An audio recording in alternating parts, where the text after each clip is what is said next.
끝나자마자 바로 올리려고 노력을 할 텐데 안 될 수도 있어요. 잠깐. 그러면 저녁이라도 늦어도 저녁이라도 올려놓도록 할 테니까 되도록이면 그날 수업은 그날 참고하도록 하시고 자 합니다. 여러분이 많이 아는 용어들이 나오죠. 다항식에 대한 용어, 다항식을 이루고 있는 각각의 단항식을 말합니다. 차수, 항에서 특정한 문자가 곱해진 개수, 다항식의 착수, 특정한 문자에 대하여 차수가 가장 큰 항의 차수, 개수, 항의 특정한 문자를 제외한 나머지 부분, 동류항, 특정한 문자에 대하여 차수와 같은 항. 자, 예를 들어 2x제곱 마이너스 4x 플러스 5. 자, 이렇게 3개짜리 항이 있다고 칩시다. 항을 구분하는 방법은 맨 앞에서 지나가다가 항과 항 사이가 항과 항 사이가 고부로 연결되면 반항이죠. 항과 항 사이에 더하기나 빼기가 보일 것 같으면 끊어주시면 됩니다. 항과 항 사이에 더하기와 빼기 보이면 그 앞에서 끊어주시면 되죠. 그럼 주어져 있는 항은 2x라는 항 하나, 2x제곱이라는 항 하나와 마이너스 4x라는 항 하나, 그 다음에 플러스 5라는 항 하나, 이렇게 총 3개 항으로 구성되어 있습니다. 그렇지? 그래서 항은 지금 보신 바와 같이 항과 항 사이가 곱으로 연결되면 그냥 그게 하나의 항으로 보시면 됩니다. 그래서 그걸 우리가 보통 단항이라고 부르죠. 다항은 착각하기 쉬운데 항이 2개 이상이 다항이 아니고 1개 이상인 경우를 다항시라고 불러요. 그러니까 1개도 포함 2개 이상도 다항입니다. 결론은 단항도 다항에 포함이 된다는 뜻이겠죠. 보시면 같이 이렇게 2x제곱 마이너스 4x 플러스 5는 단항 혹은 항이라고 부릅니다.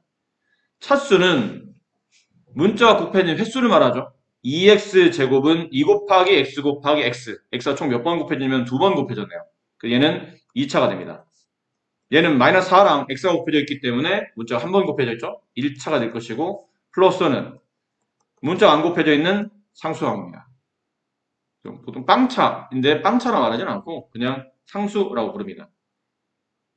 다항식의 차수를 정의할 때는 항이 3개인데 그 항 3개 중에 얘가 가장 최고차항이죠. 그럼 이 최고차항 1을 불러서 이 전체 다항식은 2차 다항식이라고 불러줍니다. 개수는 문자 앞에 곱해진 숫자를 말하죠. 문자 앞에 곱해진 숫자 혹은 어떤 특정 문자를 제외한 전부 다를 말합니다. 걔를 보통 우리가 개수라고 부르는데 x제곱 개수는 2예요. 마이너스 4x의 개수는 마이너스 4입니다. 플러스 5는 말씀드린 것처럼 문자가 없는 오로지 숫자로만 이루어져 있는 항. 문자가 아닌 항. 이게 상수항이 되겠죠. 자, 근데 예를 들어서 중학교 때는 이 정도 수준에서 배우게 되는데 고등학교 가게 되면 이런 걸 배워요. xy 제곱 플러스 3x 제곱 플러스 x제곱 y 플러스 5. 자, 다음 식을 밑에 나온 말 내림차순 정리하시오. 다항식의 차수를 정의할 때 가장 높은 차수를 앞에 써주고 뒤로 가면 갈수록 차수가 낮아지는 케이스를 내림차순이라고 부릅니다. 차수를 내려가면서 정리한다고 해서 내림차순. 보통 우리는 내림차순을 정리하죠. 오름차순은 근데 반대로 정리하는 겁니다. 가장 앞에다가 최저차만 써주고 그 다음에 뒤로 가면 갈수록 항의 차수가 높아지는 겁니다.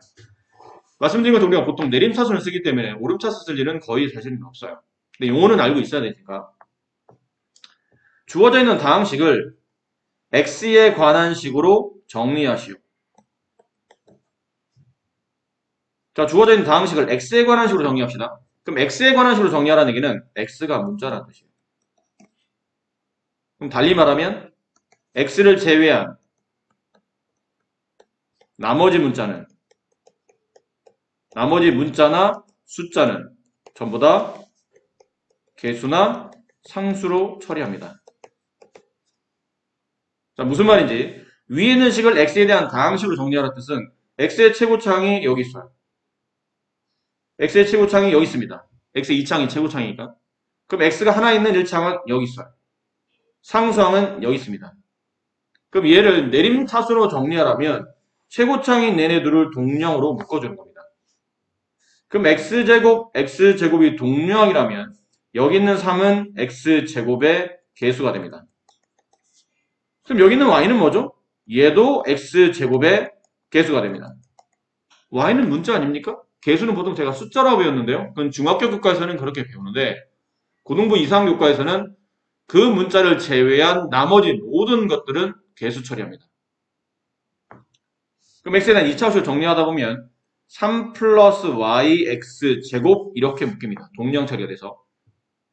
그 x에 대한 1창 플러스 y제곱 x가 돼서 여기 있는 y제곱이 x의 개수가 됩니다. 됐습니까? 요 뒤에 y 하나 써놓을게요. 플러스 y. 자, 그리고 x가 없는 얘랑 얘 같은 거는 그냥 뭘로 취급하냐면 상수항으로 처리합니다. 그래서 x에 대한 2창, x에 대한 1창, x가 없는 상수항. 그럼 주어져 있는 식을 내림차수 정리하시고 그러면 이렇게 정리하시면 되고 x제곱의 개수를 구하시오. 3 플러스 y입니다. x의 개수를 구하시오. y제곱이에요. 상수항을 구하시오.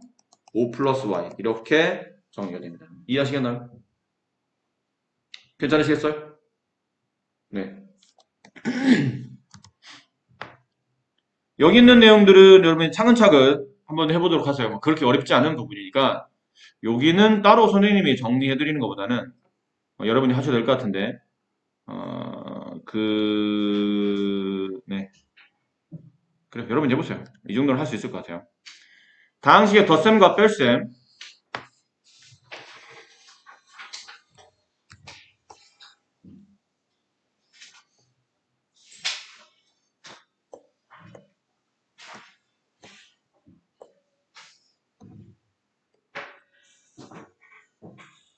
사실 이 부분도 우리가 알고 있는 부분이죠. 동류항이라는 단어 자체가 뭐가 서로 같아야 되나요? 차수도 같아야 되고 문자도 서로 같아야 되죠. 이 동류항을 정의하는 이유는 동류항끼리는 덧셈과 뺄셈이 적용되기 때문이죠. 그럼 주어져 있는 다항식들을 덧셈하시오. 그러면 배우신 대로 이 3창은 3창끼리, 2창은 동류항이 없으니까 놔두고 1창은 1창끼리, 상수항 상수항끼리 이렇게 모아서 계산 마무리하시면 됩니다. 빼기도 별반 차이 없겠죠? 빼기는 가로를 분배하면서 마이너스를 나누어 주게 되고 가로를 풀어주게 되면 되니까. 일반적인 다항식들은 교환법칙, 결합법칙 성립합니다. 어떤 다항식, 지금 그냥 간단한 A, B인데 A를 x세제곱 마이너스 2x 플러스 5, B를 x세제곱 마이너스 3x제곱 플러스 4x 플러스 1 이렇게 된다면 두 다항식을 더하시오. 그러면 A에서 B라는 다항식을 더하나 B에서 A라는 다항식을 더하나 결과는 똑같다는 거고. 그렇죠? 그 다음에 이제 결합. C라는 다항식인데 C는 x 플러스 2예요. 그럼 A에서 B를 더한 다음에 다시 C를 더하나 B에서 C를 먼저 더한 다음에 나중에 A를 더하나 그 결과는 동일하다는 얘기지. 그래서 자리를 바꾸는 법칙, 교환법칙. 그 다음에 위치는 그냥 두고 계산 순서의 우선순위를 잡아주는 게 결합법칙. 교환법칙, 결합법칙. 둘 다 일반적인 다항식은 우리가 다 성립한다는 걸 여러분이 모르지는 않지 않습니까? 네, 필요하면 상황에 따라서 덧셈 같은 경우는 자리가 교환이 되고 또 가로 같은 경우도 위치에 따라서 서로 바꿀 수 있다는 걸 알고 있으니까 초반까지는 여러분이 아시는 내용에 대한 반복이에요. 그래서 여기도 크게 선생님 설명드릴 건 없을 것 같습니다. 근데 마지막 23번이나 24번 같은 문제 풀 때 다음 다항식을 간단히 하시오. 그런데 이건 그냥 ABC로 묶으라는 게 아니고 주어져 있는 관계식을 X로 나타내라는 뜻이에요. 근데 X로 나타내는데 얘네들을 모을 때 24번 같은 거 봐봐. 2 가로 A-3B 플러스 3 가로 2B 플러스인데 여기다 A 집어넣고 B 집어넣고 B 집어넣고 C 집어넣고 이렇게 하는 것보다는 이 간단한 주어져 있는 식을 가로를 풀어서 A는 A끼리, B는 B끼리, C는 C끼리 모아서 걔네 자체를 좀 간단히 만든 다음에 마지막에 대입하는 게 아무래도 대입하는 횟수를 줄일 수 있기 때문에 시간적인 또 계산적인 부분을 좀 간단하게 할 수 있겠죠. 이거 막 일일이 다 대입하는 게 아니고 식을 먼저 정리한 다음에 마지막에 한 번만 대입한다. 이게 좀 더 편하다라는 뜻이겠네요. 자, 그래서 여기 이제 뒤에 연습 문제가 나옵니다. 쭉 이렇게 연습 문제 10페이지에 보면 연습 문제가 나와요.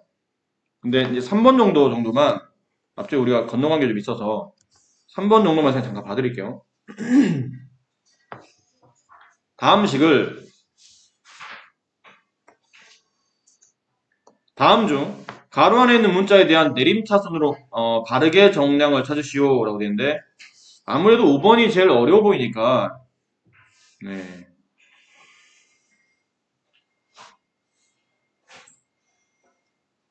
이건 정리가 돼 있는 거예요. 찾는 겁니다. 가로 안에 있는 문자에 대한 내림차순으로 바르게 정리되어 있는 것. 1번. X로 내림차순이 바르게 정리되어 있습니까? 그러면 그렇지 않죠. 왜 그렇지 않냐면 X가 문자입니다. 그럼 X의 최고창은 3차. 그럼 만약 2차였다면 두 번째 항에 나와야 되겠지. 근데 X 2차가 여기 있어요. X제곱 Y. 이거 X에는 2차잖아. 그럼 얘가 앞으로 왔어야 되고 여기는 X의 1차식이 뒤로 왔어야 되는데 이건 차수가 안 맞네요. 그럼 얘를 차수가 맞게 만약에 정리한다면 어떻게 정리됩니까? X세제곱이 최고창이고 그 다음에 X제곱이 2창으로 와야 되기 때문에 플러스 YX제곱. 그럼 X제곱 Y라고 쓰면 안 됩니까? 됩니다. 근데 얘가 제곱 앞에 있는 개수를 좀 더 잘 보여주는 형태이기 때문에 그냥 일단 선생님이 이렇게 자리를 바꿔 썼을 뿐이에요. 그 다음에 마이너스 Y세제곱 X 그 다음에 플러스 Y제곱 1 이렇게 정리하면 X에 대한 3차식, X에 대한 2차식, X에 대한 1차식, 그 다음에 X가 없는 상수항. 차수별로 정리했다고 볼 수 있겠죠. 이해합니까? 네. 그래서 1번은 틀린 답이 되겠죠. 차수별로 정리가 안 됐기 때문에. 2번 가로가 지금 Y가 있네요. Y에 대한 차수로 정리하시오. 그러면 Y의 최고창을 봐야 되는데 Y가 있는 항은 3창, 2창, 그 다음 1창, Y 없는 상수항. 정리 잘 됐나요? 얘는 정리 잘 됐네요. 2번이 정답이에요. 그럼 3번, 4번, 5번은 다 틀렸다는 얘기니까 뭐가 틀린지 봅시다. 3번 Z에 대해서 내림차순 정리하시오. Z의 3창 여기 Z가 있으니까 1창 여기 Z 없으니까 상수항 여기 Z 있으니까 1창 상수항 얘네들의 위치가 바뀐 것 같은데? 그렇죠? Z에 대한 2창은 없어요. 그럼 Z에 대한 1창이 다음 창인데 여기 Z가 나왔으면 얘도 Z가 나와서 얘네들을 묶어줬어야 되는데 묶어주질 않았네요. 그럼 3번 문제를 제대로 정리한다면 어떻게 썼어야 되냐면 Z의 세제곱 얘랑 얘랑 뭐가 되죠? 얘네 둘이가 동류항이 되는 겁니다. 그럼 혹시 여기도 마이너스가 있고 여기도 마이너스가 있으니까 마이너스 같이 빼낸다면 3y가 z의 개수가 되고 여기도 마이너스 z를 빼내면 플러스 5z 이렇게 됐어야 되겠네요. 쓸 수 있겠나요? 그 다음에 z가 없는 상수항 얘 z 없고 얘 z 없고 얘 z 없는데 아무리 상수항이라도 어쨌든 문자를 끼고 있기 때문에 얘도 차수별로 써주는 게 좋아요. 얘는 크게 상관없지만 Y에 대한 2창이 최고창, 그 다음에 Y에 대한 1창 이렇게 써주시면 됩니다. 그럼 Z가 있는 3창, Z가 있는 1창, 그 다음에 Z가 없는 상수항 이렇게 정리해 주시면 깔끔하게 정리해 볼 수 있겠죠? 3번은 틀렸어요. 4번 자 주어져 있는 식을 A에 대한 최고창으로 A에 대한 차수로 정리하려면 A의 최고창을 찾아야 되는데 얘는 A가 없는 상수항인데 제일 먼저 나왔네? 문제 자체가 벌써 이상하게 풀려져 있죠? A의 2창, A의 1창, A의 1창 그 다음에 A가 없는 상수항들. 그럼 얘네들은 동령 처리가 됐어야 된다는 얘기지. 그럼 4번도 다시 한번 써보면 3A 제곱이 최고창이 되고 A가 1는 1창 A를 뺍니다. A를 빼요. 근데 둘 다 마이너스가 붙었으니까 마이너스 A를 뺍시다. 마이너스 A를 빼게 되면 남는 거는 B가 남고 마이너스 A를 빼면 플러스 2가 남는 겁니다. 음수를 빼갔으니까. 그 다음에 A에 대한 1창 정리했으면 A 3창 썼고 A에 대한 1창 썼으면 나머지를 상수항으로 이렇게 모아주시면 돼요. 마이너스 2b의 세제곱 플러스 b 플러스 4. 그럼 가로 쳐야 됩니까? 가로 안 쳐도 됩니다. 가로 없이 쓰셔도 됩니다. 근데 선생님은 처음이라 항의 구분이 잘 되라고 가로를 쳐드린 거지. 뒤에는 근데 여기는 가로를 쳐야 돼. 이건 가로 치면 안 되죠. 가로 없으면 안 됩니다. 근데 뒤는 가로 없이 이렇게 써도 된다고. 가로 없이 이렇게 써도 돼요. 이렇게 붙여 써도 됩니다. 근데 이렇게 쓰면 처음 배우는 여러분이 좀 구분이 잘 안 될까봐 이렇게 덧셈으로 연결해주고 이렇게 가로를 쳐서 항이 잘 보이라고 써드린 거예요. A에 대한 2창, A에 대한 1창, 그 다음에 A가 없는 상수항. 이렇게 정리했죠. 4번도 틀렸어요. 5번은 뭐가 잘못됐지 봅시다. B에 대한 최고창으로 정리하려면 B의 2창. 그럼 B가 최고창이 지금 2창이잖아. 미창. 그럼 B에 대한 1창. 이게 B에 대한 1창인 것 같은데? 묶이는 건 잘 묶었어요, 지금. B로. 근데 B에 대한 1창보다 B가 없는 상수항이 먼저 나왔기 때문에 이건 내림차순이라고 보기는 어렵죠. 그럼 5번은 제대로 썼다면 A제곱 플러스 5B제곱 플러스 7A 마이너스 4B 플러스 3A 제곱 마이너스 2A 플러스 6 이렇게 썼어야 좀 더 올바른 표현이라고 볼 수 있겠네요. 괜찮겠죠? 이 정도? 자, 나머지는 선생님 보기에 단순 계산들이기 때문에 굳이 뭐 선생님 안 해드려도 이렇게 될 것 같습니다. 자, 이번 여기는 다항식 이제 곱셈인데 이 뒷부분에 이제 곱셈 공식인 곱셈을 하는 방법이 나올 겁니다. 자, 여기서부터는 안 배운 내용이라 따로 설명드릴게요. 책이 없어요. 기존에 여러분이 알고 있어야 되는 건데 이게 다항식의 곱셈이라는 파트가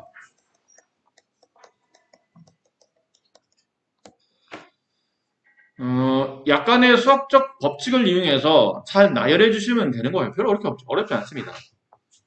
이런 건 여러분이 잘 하지 않나요? 2 곱하기 A 어디 쓰죠? 2A입니다.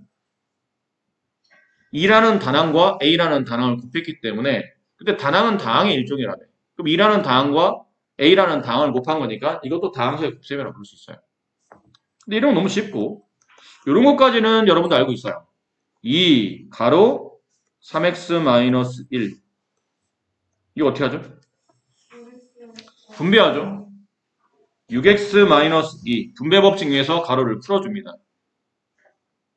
이건 단항식과 다항식을 곱셈할 때 규칙이죠. 맞니? 자, 집중. 특별한 사유 없으면 바닥 보지 마. 책에 있는 내용 설명하는 게 아니라고 그랬잖아. 근데 바닥을 왜 봐? 수업에 의지 없으면 빠지라고 했다, 분명히. 장난이야? 여기 장난하려고 모였어?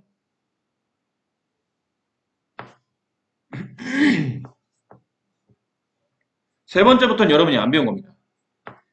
다항식과 다항식을 곱하는 겁니다. 얘는 단항식 곱하기 단항식의 처리 방법이고 얘는 단항식 곱하기 다항식의 처리 방법인데 처리 방법은 단항식을 다항식에 분배하는 거죠. 근데 이번에는 다항식 곱하기 다항식을 배우는 겁니다. 이건 아직 안 배웠어요. 좀 쉬운 것부터 x 플러스 2 곱하기 x 마이너스 1 다음을 분배 법칙 위에서 전개하시오. 그러니까 분배 법칙에서 가로를 풀어주는 행동을 앞으로는 전개라 불러요. 분배 법칙 위에서 가로를 풀어서 다항식을 나열하는 방법, 전개. 그럼 분배 법칙 위에서 전개하여 다음 다항식을 간단히 하시오 라고 했다면 가만히 있어봐. 이걸 어떻게 하지? 다항식과 다항식은 단항식과 다항식의 확장이라고 보시면 돼요. 앞에 있는 x를 지금 앞에 보면 항이 두 개 있죠. 앞에 있는 x를 뒤에는 x-1에 나누어서 분배하고 싶어요. 분배하시면 됩니다. 이렇게 한 번, 이렇게 한 번. 이렇게 되면 x만 분배가 되겠죠. 뒤에는 플러스 1은 분배가 안 되네요.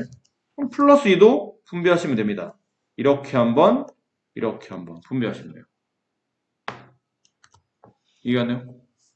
굳이 뭐 순서를 매기자면 이게 1번, 얘가 2번, 얘가 3번, 얘가 4번 이런 식으로 분배를 4번 하시면 됩니다.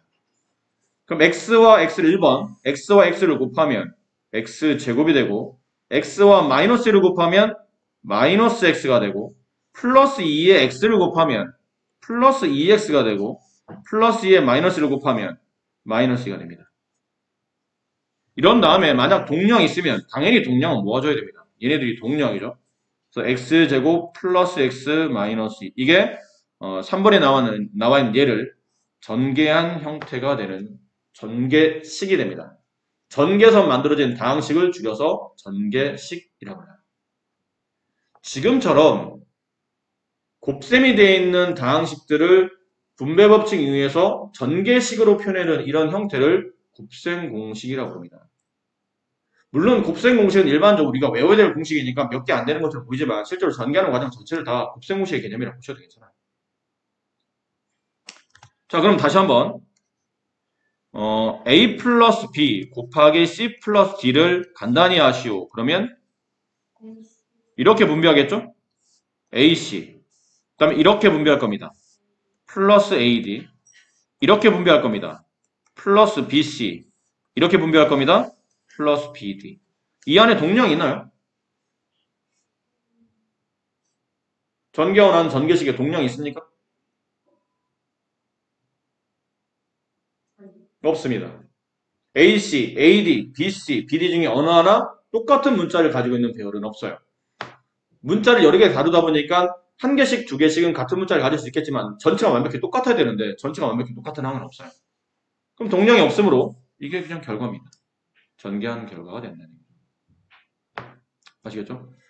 자, 이렇게 전개하는 것 자체는 어렵지 않습니다. 근데 이 중에 우리가 곱셈 공식이라고 외우는 게 몇 개 있어요. 외우셔야 됩니다.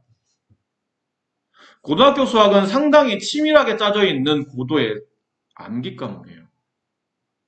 선생님, 수학은 제가 이해를 기반으로 하는 원리를 바탕으로 공부하는 이해 과목이라고 배웠는데 이게 왜 암기 과목이죠?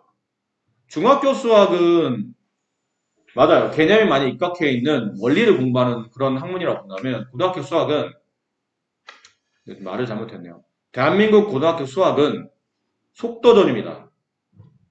시간 안에 풀어내셔야 됩니다. 시간 안에 못 푸는 건 아무런 의미가 없습니다. 수능 문제 30문제 주어진 시간 100분이에요. 한 문제당 3분 몇 초 만에 끊어야 돼요. 마킹까지 생각해 본다면 진짜 한 문제당 3분 안에 끊어야 됩니다. 속도전입니다. 나중에 여러분 수능 문제 한번 필요하면서 한번 띄워드릴 텐데 문제만 비포용지의 절반이 되는 케이스도 있어요. 문제만. 읽는데도 3분이 지나는 경우가 많아. 물론 모든 문제가 어렵다는 게 아니고 아주 어려운 문제 몇 개들은 그렇게 읽는 데만 몇 분이 지나는 경우도 있어요. 문제를 파악하고. 속도전입니다. 속도 안에 못 푸는 거는 실력이 없는 겁니다. 지금 벌써 여러분들이 속도에 지금 치이는 분들이 벌써 계세요. 이 안에도. 뭐 여러 가지 이유가 있겠죠? 개별적 연습량이 부족하거나 아니면 뭐 개별적인 어떤 성향에 따라서 긴장을 너무 많이 한다든지. 그래서 나름대로 푼다고 풀었는데 마지막에 시간이 없어서 급하게 풀다 보면 시험 성적이 원하는 결과가 안 나오죠. 선생님이랑 상담할 때는 괜찮아.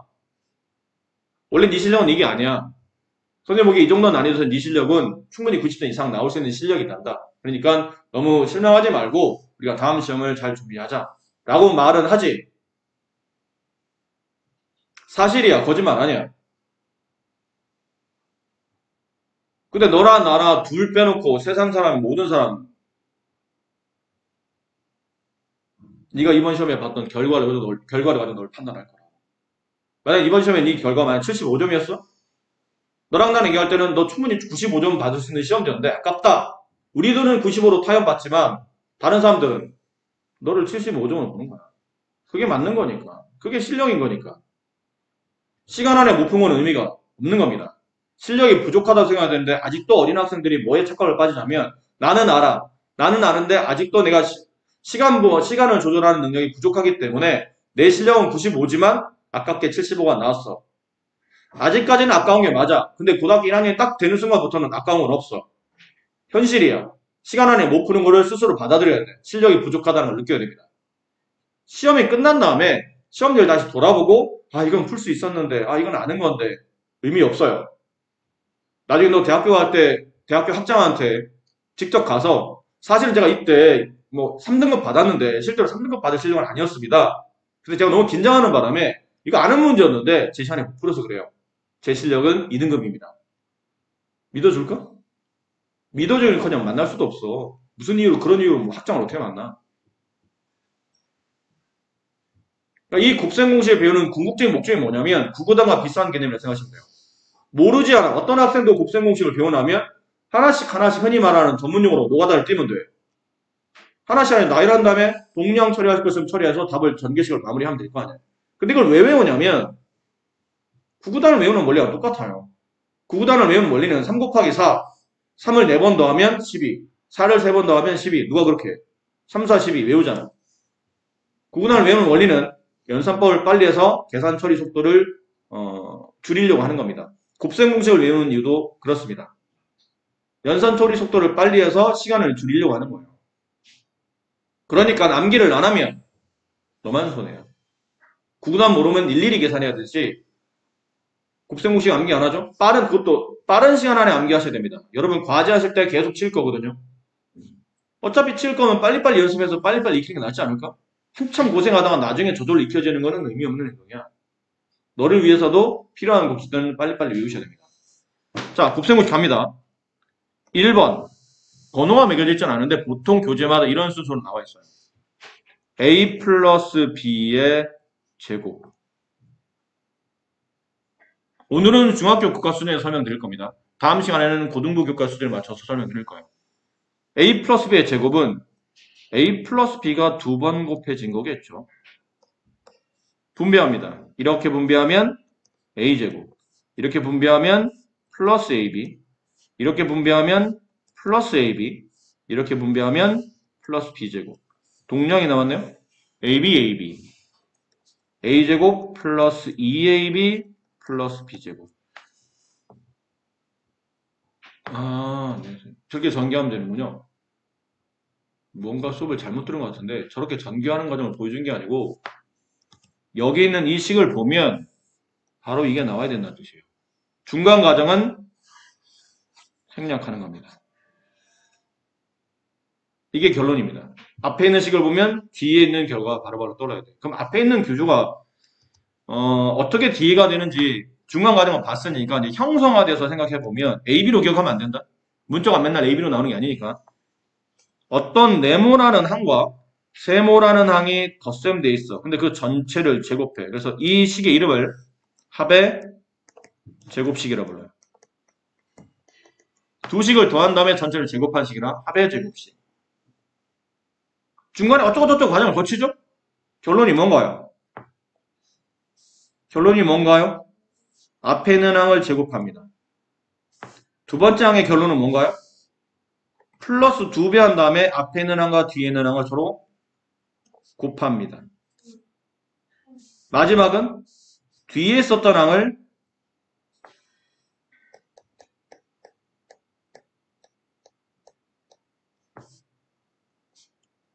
뒤에 있었던 항을 제곱합니다. 그게 결론이라는 얘기죠.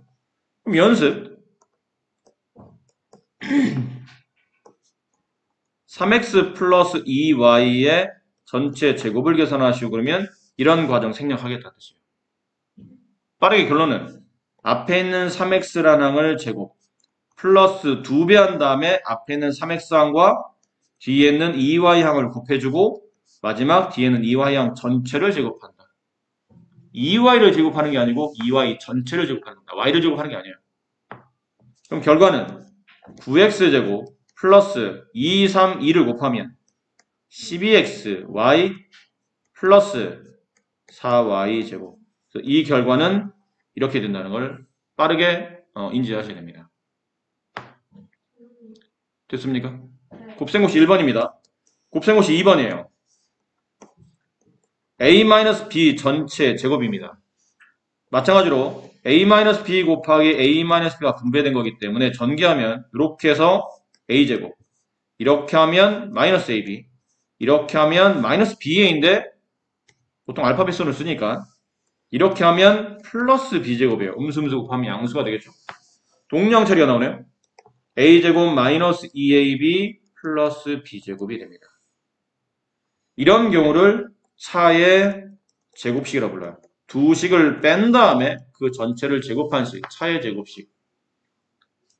형성화된 결과는 앞에 있는 항에서 뒤에 있는 항을 뺀 것을 전체 제곱하게 되면 결과는 앞에 있는 항을 제곱 마이너스 2배 곱하기 앞에 있는 항 곱하기 뒤에 있는 항 플러스 뒤에 있는 항의 제곱. 이게 결론이에요. 연습해 봅시다. a-4b의 제곱을 계산하시오. 그럼 앞에 있는 a항이 제곱이 되고 마이너스 2배 한 다음에 앞에 있는 항 a 곱하기 뒤에 있는 항 뒤란 뜻은 빼기 뒤에 있는 항을 말합니다. 뒤에 있는 항 4b를 곱합니다. 이렇게 플러스 빼기 뒤에 있는 4b를 전체 제곱합니다. 이해됩니까? 결론은 a제곱 마이너스가 되고 2a 곱하기 4b 8ab 플러스 4b의 제곱 16b의 제곱 이렇게 처리가 돼요.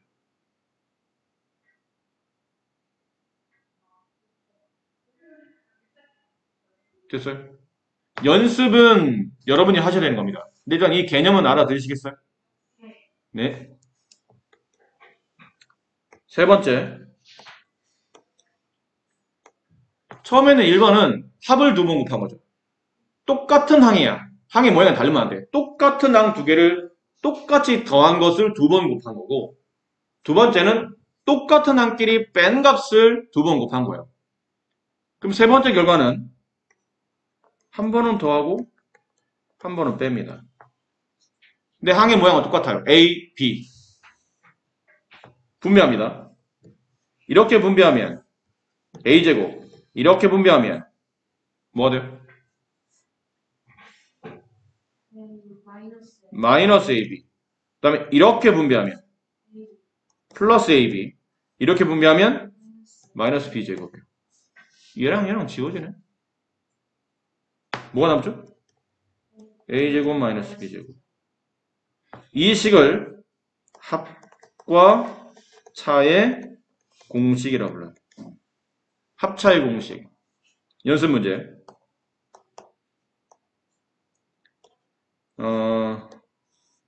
2x 마이너스 3y 곱하기 2x 플러스 3y.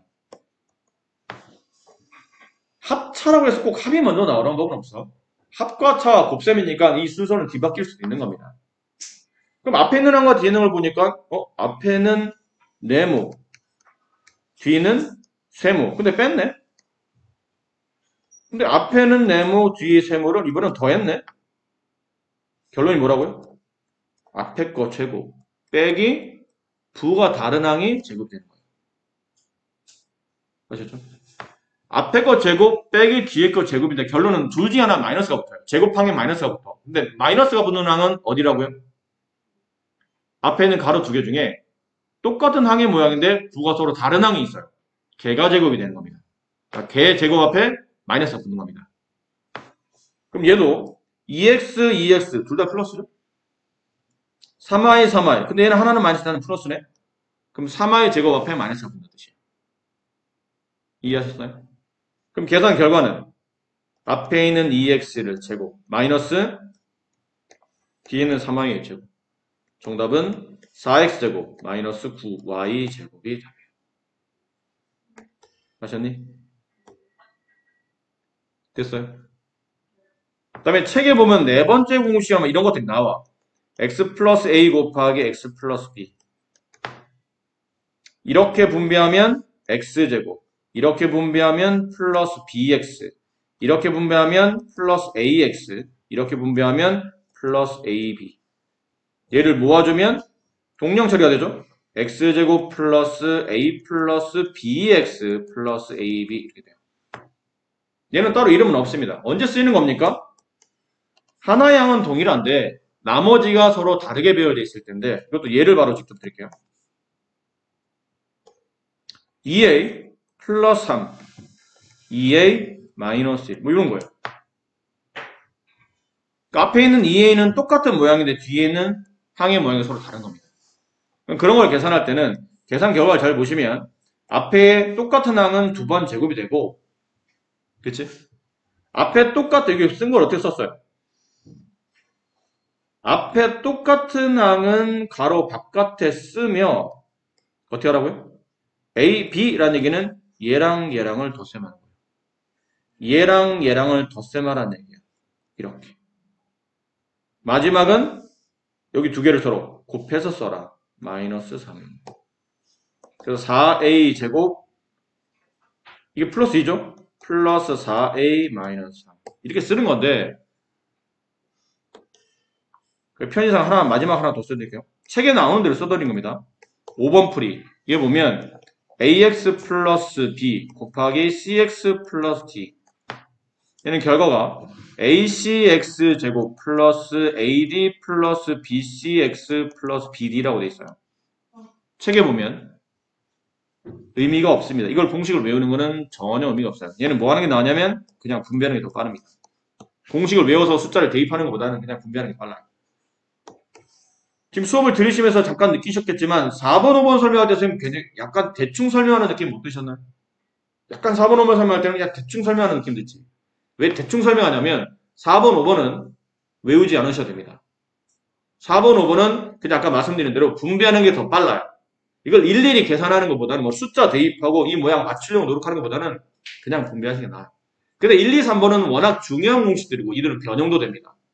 그 니들은 다시 뒤에 보면 곱셈 공식의 역연산인 인수분해할 때 또다시 나타나기 때문에 확실히 기억하셔야 됩니다. 아시겠습니까? 자, 다시 보세요. 지웁니다. 곱셈 공식에서 기억해야 될 공식은 5가지라고 책에 구술을 하고 있지만 실제 우리는 몇 가지만 기억하죠? 3가지만 기억합니다. 1번 공식, 합의 제곱식. 식의 모양은 a 플러스 b의 전체 제곱. 모양 결과는 a제곱 플러스 2ab 플러스 b제곱. 됐어요? 여러분 세대는 선생님 세대랑 다르다?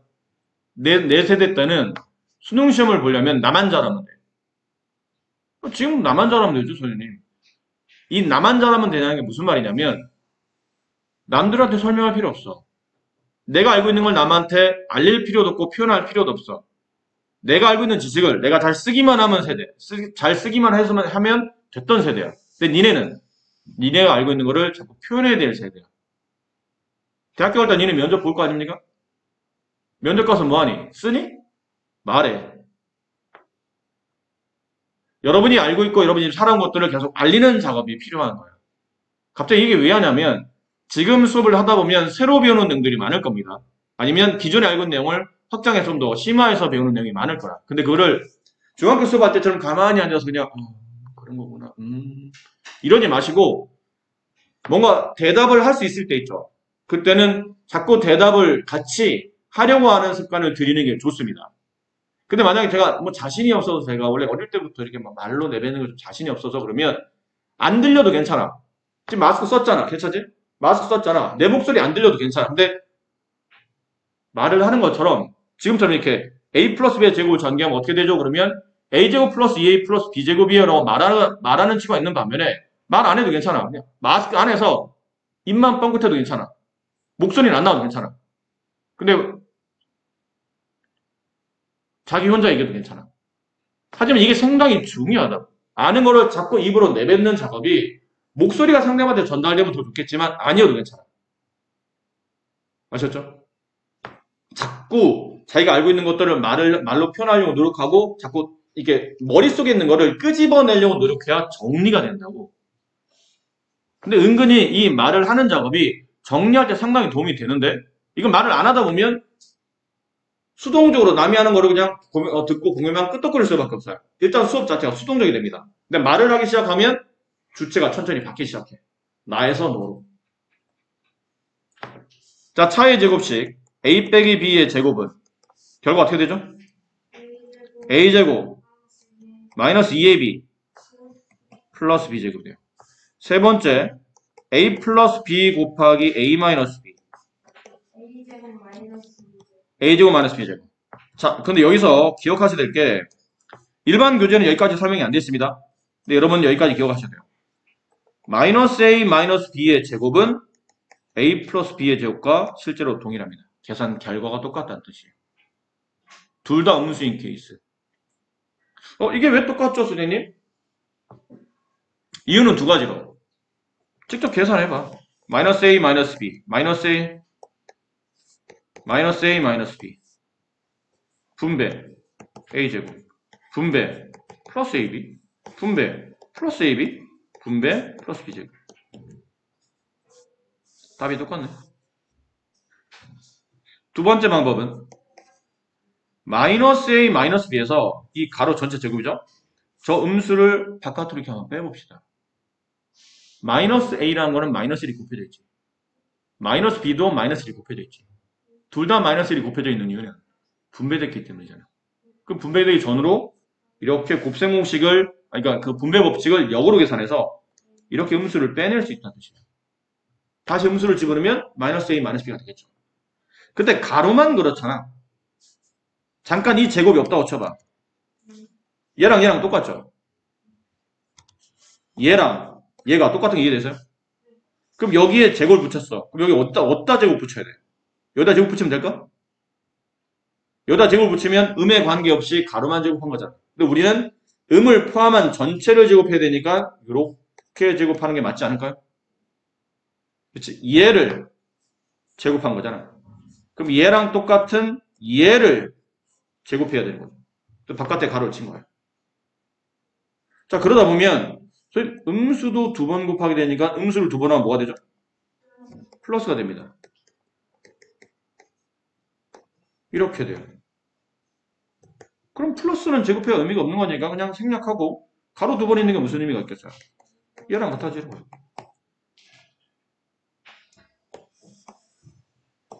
둘은 같은 겁니다. 그럼 얘도 마찬가지겠죠. 얘도 마이너스 A 플러스 B의 제곱과 A 마이너스 B의 제곱은 서로 같습니다.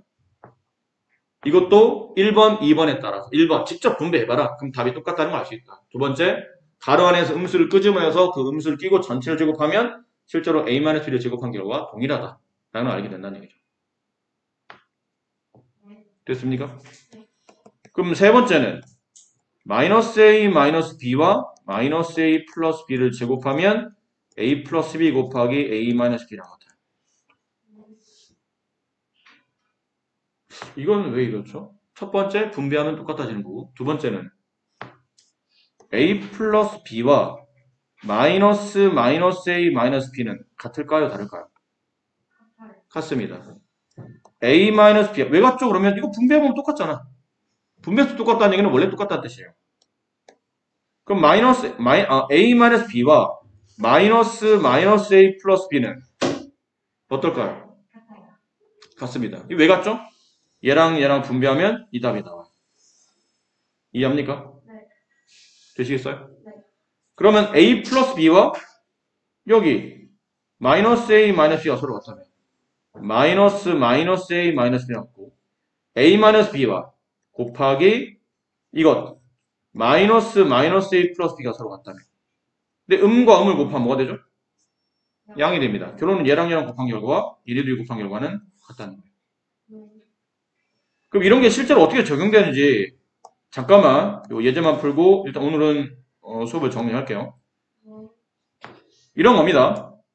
3x 마이너스 2y를 전체 제곱하시오. 그러면 뭐를 제곱한 것 같다는 얘기죠? 둘 다 음수를 제곱한 거는 둘 다 양수를 제곱한 거와 같다는 뜻이에요. 알겠죠? 그러니까 제곱 있으면 제곱 밑에 있는 항은 부호를 반대로 바꿔도 돼. 단 두 개가 있으면 두 개 다 반대로 바꿔야 되거든. 하나만 반대로 바꾸고 하나는 놔두면 안 돼. 둘 다 바꾸든지 둘 다 놔두든지. 제곱 밑에 있는 거는. 그럼 이런 경우도 마이너스 3x 플러스 2y를 제곱하시오. 얘는 뭐랑 같죠? 둘 다 바꾼다면 3x 마이너스 2y를 제곱한 것 같다는 얘기예요. 이해하겠나요? 마이너스 3a 마이너스 2b 곱하기 마이너스 3a 플러스 2b 얘는 뭐랑 같겠죠? 둘 다 바꿔요. 3a 플러스 2b 둘 다 바꿉니다. 3a 마이너스 2b 그러면 합차가 돼. 3a는 항이 똑같죠? 근데 2b는 하나 플러스 하나 마이너스니까 항의 변화가 부호의 변화가 없는 게 제곱이 될 때는 플러스인데 부호의 변화가 있는 항을 제곱할 때는 앞에 마이너스 붙여준다는 거죠. 그래서 계산해 주시면 정답이 나옵니다. 이해됩니까? 아까 잠깐 말씀드렸는데 이게 1시간짜리 수업밖에 안 되기 때문에 지각하시면 안 됩니다. 아셨죠? 그 학생이 지각해도 수업은 그냥 진행할 겁니다.